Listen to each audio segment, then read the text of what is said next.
Punya tangan besar seperti Popeye, pria ini sebut gegara ulah ayahnya.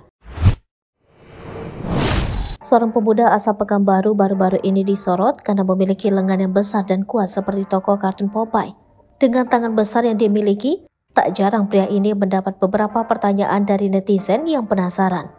Melalui akun TikTok @vandaingsaputra, pemuda tersebut akhirnya menceritakan asal-usul mengapa dirinya memiliki lengan besar.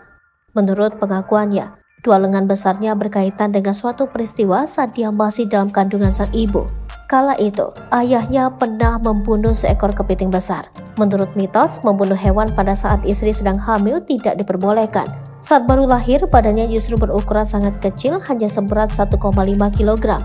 Neneknya bahkan mengatakan badannya baru lahir hanya sebesar botol. Namun, karena ukuran tubuh dan mulutnya kecil semasa bayi, pemuda yang kini punya lengan seperti Popeye itu minum ASI dengan alat bantu.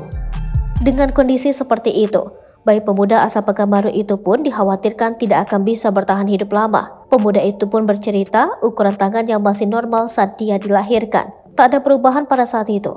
Namun saat usianya 15 hari, dia pun dibawa ke bidan untuk diperiksa kondisi kesehatannya. Mengejutkan, berat badannya meningkat lebih dari 2 kali lipat dari sebelumnya saat ditimbang. Bahkan bidan tempat pemuda itu berobat kaget karena menyadari tangan pemuda itu perlahan-lahan berubah menjadi besar.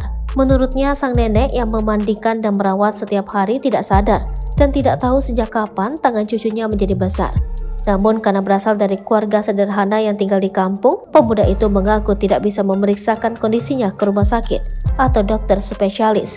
Karena ukuran tangannya yang tak biasa itu, pemuda itu mengaku kerap menerima ejekan dari kecil.